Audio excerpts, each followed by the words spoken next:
Hiekkaa tuolta. Joo. Ei siellä hirveästi enää ollut mitään. Jotenkin tuli vähän tänne déjà vu-fiilis tästä näin.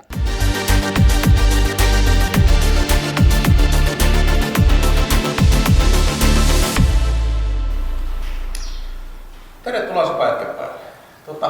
Ulkona kesä näyttää olevan ihan parhaimmillaan, mutta valitettavasti pitää ruveta miettimään talavia pikkuhiljaa. Eli talvikamulla voisi ruveta pikkuhiljaa tekemään tässä ennen kuin sitten huomaankin, että lumi tulee ensi viikolla maahan ja hirveä paniikki saattamaan ajoa ja leimaa ja kaikkia muuta. Että jos kerrankin olisi niin hyvissä ajoin tämä vehkeen kanssa. No mehän tätä viime talvella ajoin tällä vehkeellä ja ei oikeastaan sen mitään ihmeellistä. Tähän minä sen ajoin ja tähän se on jäänyt ja linnut on näköjään passantanut tämän ja kiinnitetään nämä pölyssäkin ja kaikkea muuta. Mutta tässä on nyt vähän värkkäämään tätä ja se on oikeastaan muutamakin vika.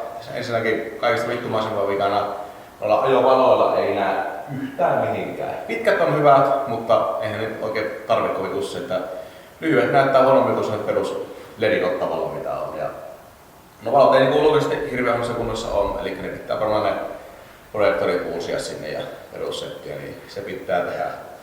Mitähän muuta tässä oli? Alustassa jossain väliä pitää katsoa se.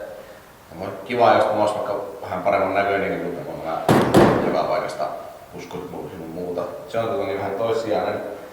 Sitten kaikista vittumaisin homma, niin mä tähän viime syksynä, kun mä lähdin ajamaan kesärenkailla, mutta niin sitten vaihdoin talvirenkaat, niin kummaltakin puolelta tunkki upposi tuonne helmaan. Elikkä varmaan joutuu, koska se on eniten mikä katastrofa tässä näin estää, niin joudutaan kivasti taas vaihteeksi E39 helmoja hitsaamaan. Niin pitää varmaan peruttaa tuohon nosturille ja nostaa ilmaa ja ruvetaan laikkaan noita helmoja tästä helvettiin ja laittamaan uutta peltiä tilalle sinne. Eikä lähti hirveästi nappaa, vaan mieluummin pihittäisi autoja, mutta pakko tässä tämäkin tehdä, koska siis en mä tiedä, se E39 itse asiassa mitään järkiä, mutta se, että minusta tämmönen E39 on maailman paras auto. Tai olisiko se E39 M5 on maailman paras, mutta siis tää on ihan helvetin hyvä auto ja minä kyllä tykkään ihan täysin tästä. Niin en mä nyt tätä paalikaan vittu laittaa, tämä on tänne vähän ruppana sun muuta, mutta niin itse tää kuntoon niin voitais vielä talven poikittain.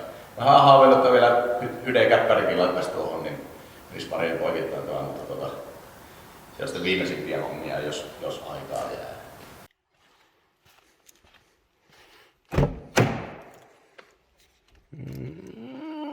Sisävalot ei syty. Epäilyttävää.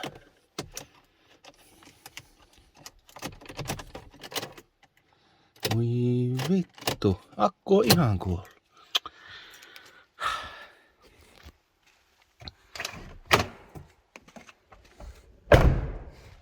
Mä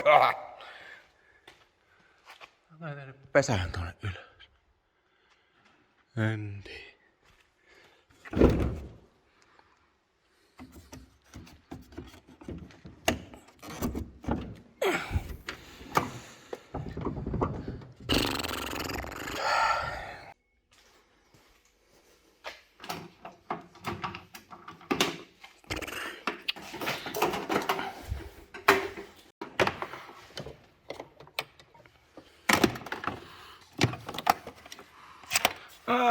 Ei oo totta. Minun on tuokin mennyt poikki.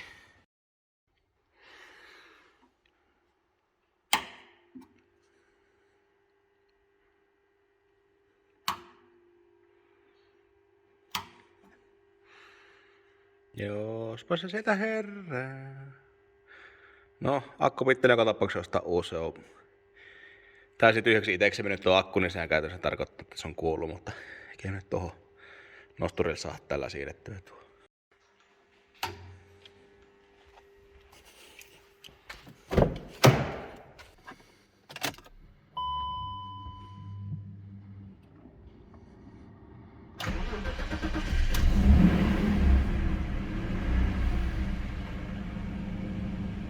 Voi mahdoton.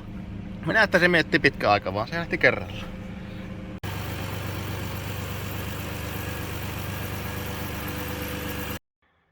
Elikkä tilannekatsaus. Tuossa on nyt se, mihin se tunkki upposi tonne helmaan sisään. Ja tuolta näkyy tämä aika hyvin täältä ruvennut tuo ruoste leviämään. Olen kyllä ollut tietoinen tässä asiasta, vaan olen vältellyt sitä. Siellä tuolta ruosteessa. Tuo sisälaita ehkä pystylaita oo kovin paha tuolla. Saattaa mennä ihan koskematta, mutta tämä varasti kun tuo muovi otetaan, niin siellä ei ole mitään jäljellä. Sitten tuo kulma on huono. Tuolla on huono kohta. Sitten tuossa on huonoa kohtaa. Tuo tunkkaspaikan ympäristö on huono. Tuolta on huono. Ja se on niin melkeinpä, voisi sanoa, että koko helvetin helma on niin ainakin täältä puolelta pilalla.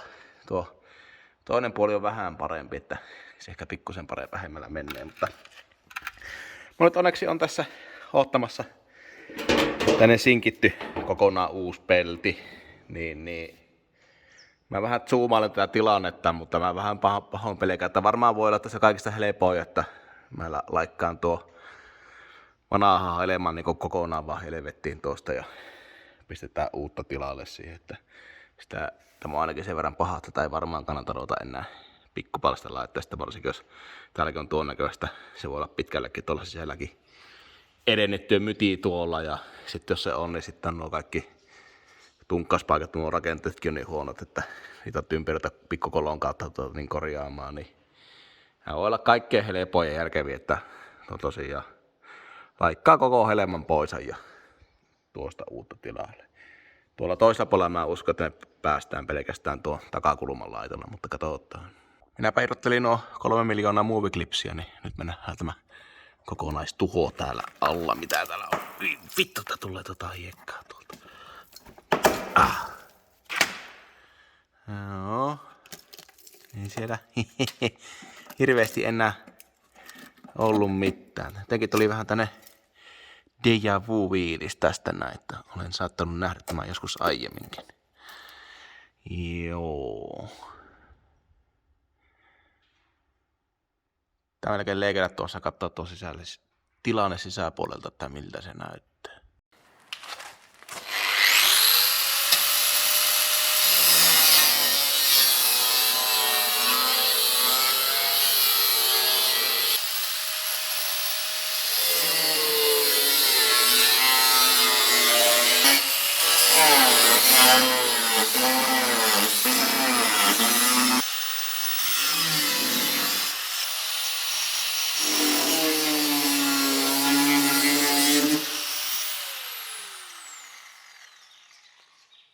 Joo, tämä tilanne itse asiassa olekaan ihan niin paha miltä näytti, vaikka tässä ei ollut peltiä ollenkaan, niin tämä itse kannake. Tämä on aika hyvässä kuosissa. Tässä ei oikeastaan ruostetta muuta kuin no tässä alalaajalla on tästä pintaruostetta. Tätä ei tarvitsisi käyttää irti. Mä voin tämän tästä pikkelan kalakalla vettää ja maalata. Tämä on erittäin positiivinen yllätys. Ja tämä ei kovin pitkälle edennyt. Tähän riittää tänne uusi pelti tuohon. Se on toki vähän vittumainen hitse, kun benstankki on tuossa, en mäksä sitä puottaa, mutta olkoon siinä.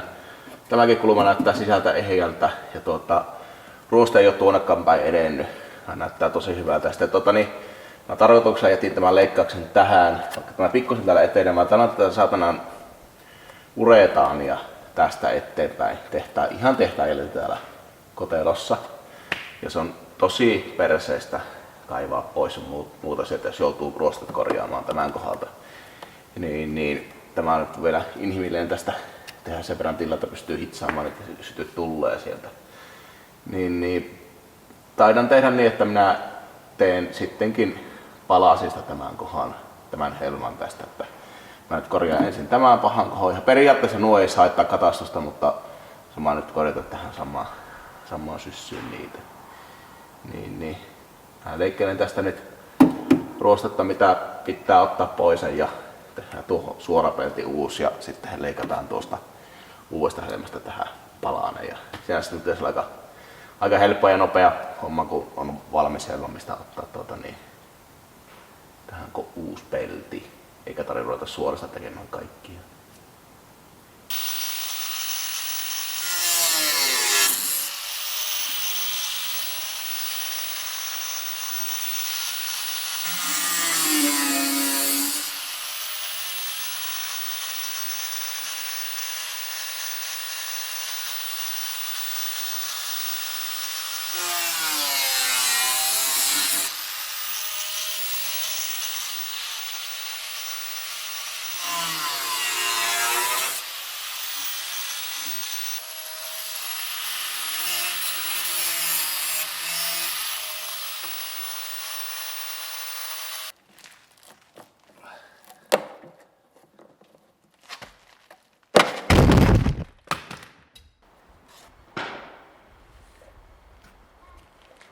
Syksy alkaa olla.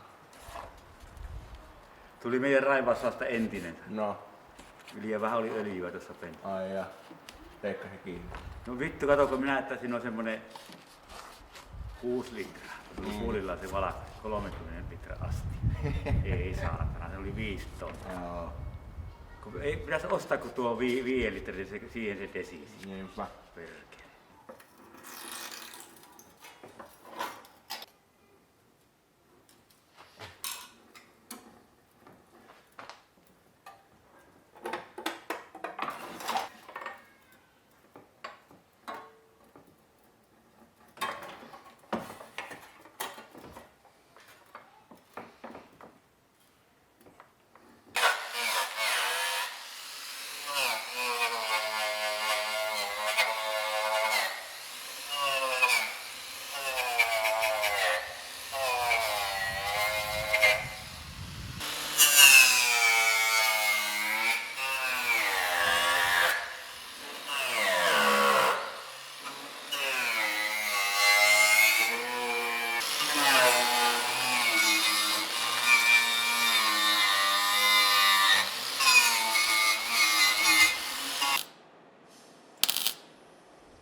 tadaa, siinäpä se nyt on. Joo, sori, se nyt vähän hyppäsi tämä video, mutta tässä vaikka mä kehun tuossa videoalussa, että mä aloitan tämä homma hyvissä ajoin, että tämä kerkeä tämä auto valmiiksi ennen lumia, niin eihän se sillä lailla käynyt, että tässä autossa nyt oli about 4 kertaa enemmän hommaa, mitä mä ajattelin. Ja sen lisäksi mulla tuli vielä työreissua sun muuta tonne ulkomaalle Kalifornian suuntaan, niin se vähän venyi tämä homma. Ja sen takia oli paljon hommaa ja tosi vähän aikaa. Aika oli nyt 4 viikonloppua, mitä tähän meni. Mutta joka tapauksessa niin jäi valitettavasti videon kuvaaminen aika lailla vähälle. Mutta kumminkin vaikka nyt videota ei tullut kuvattua, niin otin mä kuvia ja se nopea selostus, mitä tuli tehty. Eli tosiaan nuo toiselta puolelta vaihoin se helmä alapätkän ja hiekkapuhalsin kaaret. Tämä toinen puoli on samanlainen homma, eli tältäkin puolelta tuon kaaren hiekkapuhalsin. Sitten vaihoin helmaa pätkän. Sitä piti vaihtaa vähän pitempikin pätkä, koska Petri on tämän aikaisemmin kolannut tämän vehkeen ja tuo takaovi on vaihdettu. Ja sen takia tuo helmäkin rutuu. Se pitäisi korjata sen vaan pistämällä kittiä sun muuta. Mikä varsin sinänsä ihan ok korjaus, mutta sitten kun tuolla oli tuolla helma alla ruostetta, niin se on runnut se ruoste kuplimaan sinne kitin alla ja se kitti oli kokonaan irti. Niin mä sitten vaihoin pitemmän pätkän helmaa tältä puolta uusiksi.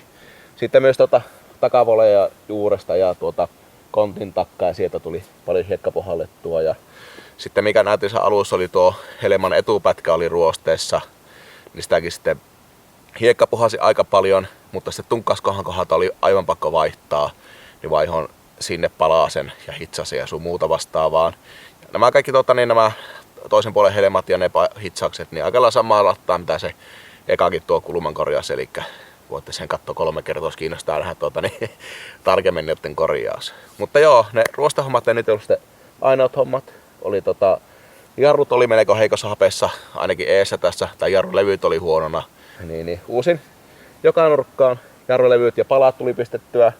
Taakse sun ostaa varmaan käsijarrukamatkin sinne, mutta ei tullut ostettua. Sitten totesi, että se oli ne, vaikka käsijarru pelaski ja palat oli ihan semi-ok, mutta oli ne paloja pitävät jouset sun muut oli aivan muuttunut käytännössä ruosteeksi. Ne jousetkin katosi kun puhalsi sieltä. Niin laittelin mitä mun saattoi oleva purkuosaa, niin pistin uudet käsijarrukamat sinne taakse. Sitten eteen piti vaihtaa vähän tukivartta, taakse piti vaihtaa narinahelat. Narinaheloista kai sen kummemmin, tuolla mä pistän vaikka tuo edellinen video ei 60 narinaheloinen vaihot, niin katsotte sieltä sen, miten ne narinahelat vaihtuu, koska se on täysin identtinen homma tässä autossa, mitä ne herkele kun tuolla joku menee. No kummiskin, mitähän muuta? Paljon kuluvaa osaa.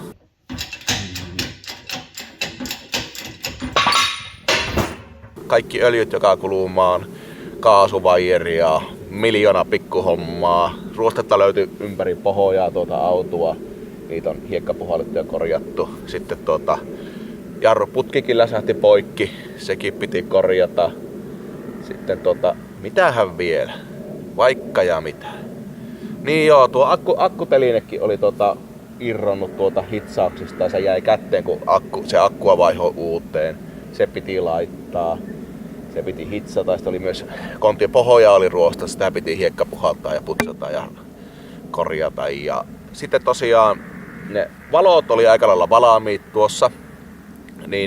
Ne mä purinut alkuperäiset xenonit, mitkä tässä on Hellan xenonit. Niin huomasin uudet kuoret, tommoset hienot oranssilla vilkulla olevat kuoret siihen. Ja sitten tosiaan se syy, että ne ei näyttänyt ne lyhyet mihinkään, niin se perinteinen, eli projektoreista oli kaikki kromit varissut pois sieltä.